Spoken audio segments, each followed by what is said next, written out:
back everyone, it's your boy, Mr. 10 out of 10, with more music reviews, views and news.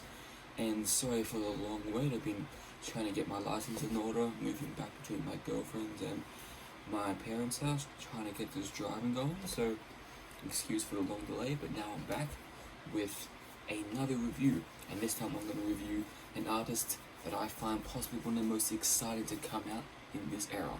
I'm talking about Griselda's own Westside Gunn, aka Flygod, with his album 2019 Flygod is an Awesome God. So, this album came out, as I just said, in 2019, and I think the albums that came along with this would be Benny the Butcher and his album The Plug I Met, and if I'm not mistaken, Conway the Machine and his album Eat What You Kill 3. Yeah.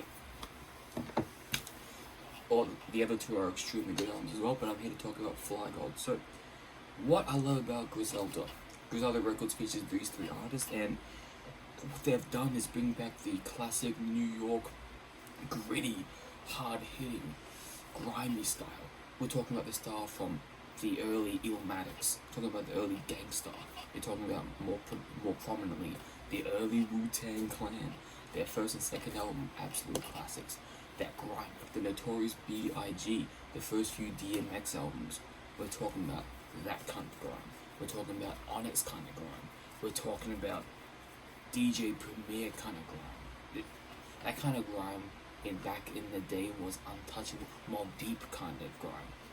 But Griselda have somehow resurrected the past and brought it back to today with some of the most hard-hitting, some of the most grimiest, some of the most eccentric, some of the most bombastic production, lyrics, and ad-libs you will ever hear.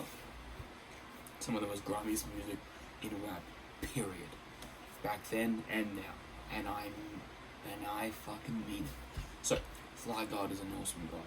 This album starts off already bombastic with none other than Raekwon giving a little speech for a whole 2-minute interlude.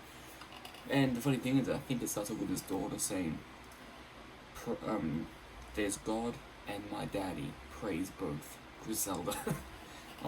It's like, starts on, and then there are these just massive instruments going behind Raekwon's voice, but Raekwon's giving them success stories, and you can find the same similar interlude on their first collaborative record that came out the end of last year, WWCD, which was another amazing record. Now, as soon as the first track begins, which is called, if I'm not mistaken, July 24th, I just listened to it before, July 27th, and it starts off, I mean loud, the bass is just, the production, the cinematic value, boom, boom, it's just, and then Flygod comes in.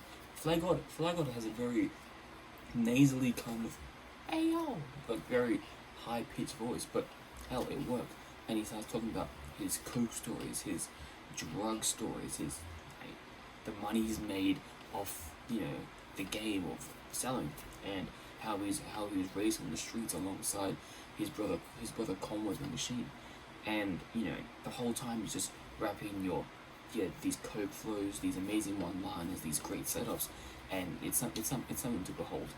And what makes Westside Gunn so interesting is that he's one of the most ad-libs between the Griselda family, and for some people this could be really annoying. I completely understand that. I understand where they're coming from, because if you listen to any Westside Gunn song or any Westside Gunn album, you hear gun goes boom boom boom boom, and in this one is even car sounds, like a long, like 20-second car skid as he's talking about a car, So for some people that could be annoying, but for me it just adds to the griminess. It just saturates it in such grime that I'm sitting there scrunching my face up, because that's the kind of music I want.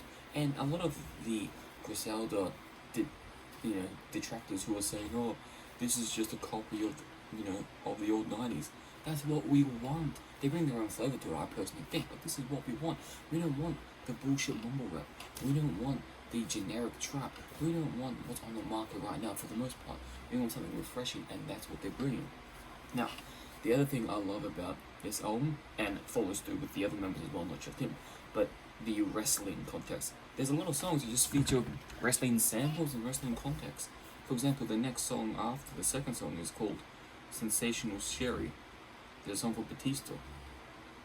You know, like, a lot of their albums have even skits, especially this album. There's a Macho Man skit where Macho Man gets married to Sensational Sherry. Would you marry me? Hell yeah. Ooh yeah. You know, I am a rabid wrestling fan. I may not like the direction it's going, but that's beside the point. I'm a massive wrestling fan, so to hear not only the grimiest hip hop that can be presented today mixed with wrestling references, that's like my two favorite things put in one. How can I not be a happy guy? Probably a happy bias guy for sure, but nonetheless, I'm happy.